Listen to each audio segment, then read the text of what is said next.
Hello everyone, welcome to my Module 11 assignment video / memo.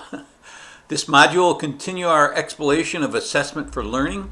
Almost all of you had or will have a strong reaction to the term paper assignment, Mr. Jones. Many have had similar experiences.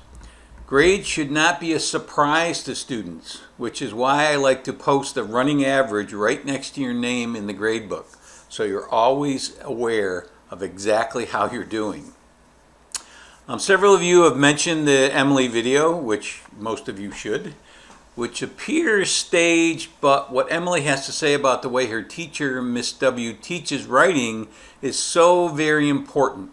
If you read her two pieces of writing, which I placed in the module, one before the writing course and the second one towards the end of it, you should be impressed.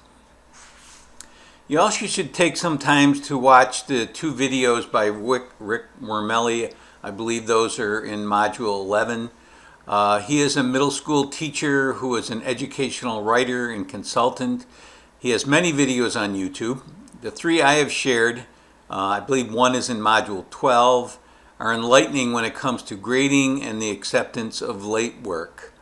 As he and Reeves state, the consequences for doing your work is do your work. Sounds like Bill Belichick of the Patriots. Do your job. I'm looking forward to continuing an active discussion in this week.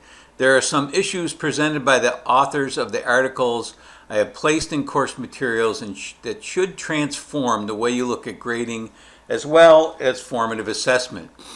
You should also bring into the discussion some of the Chapter 10 in Chipui and Stiggins and the article on portfolios. Okay. A little bit about end of semester assignments as we are moving closer to the end. By the end of Module 11, you need to have completed all your posts for this current discussion board, instructionally oriented assessment, and good grading practices. In Module 10, you need to upload your revised selected response test, that's in the previous module, with an answer key at the end for grading by me. Please don't place the answers in your test because it messes up your formatting, doesn't allow me to see the things like answer blank lengths and how they're aligned. So remember, because you posted it in the last module's DB or in the DB on the revised selected response test doesn't mean I'm going to grade it there. You must upload it in Module 10. I have spoken. Again, there is a link to the course evaluation in this module's assignments. I believe I had the wrong link. I had last year's link. They changed it this year, but I have since put in the correct link.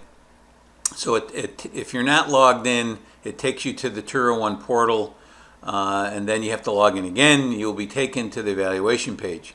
It's very important because this is the only feedback I get from my course and that my supervisors get.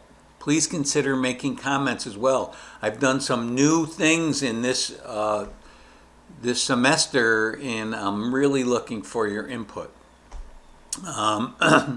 In the last module, you need to upload your completed vocabulary in your own words.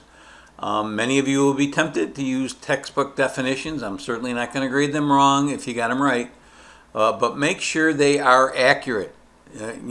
If you put them in your own words. I once had a student who got several wrong and complained because he put them in his own words, but they were the wrong words. So you can if you put them, I prefer you put them in your own words because this is a research-based vocabulary strategy. Putting definitions in your own words, you remember them better.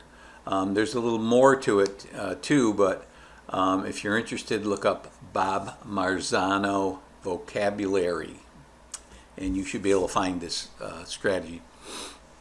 You also need to upload your final baseline survey in Module 12, and it must be complete with citations and a reference list. It's 15% of your grade, so I hope you have been working on it throughout the course. If you haven't You have your work cut out for you. Finally, I talked about this already. You'll need to complete your 3-part analytic summary and upload it in this module. The rubric is in the assignment instructions at the bottom, and I've added exemplars. You have used exemplars in creating your rubric. All the exemplars are of high quality. Of course, they don't have the sample graphics in them. I have shared sample graphics in the upload page. One is a table in Word, which I created. Doesn't have, it's not completely filled out. I did one column of grades and I color coded them. There's also an Excel spreadsheet that was graciously given by Debbie Wong in my 64020 section. That also has all the things that you should have in your analysis results using it. So that's it. Good luck. Finish strong.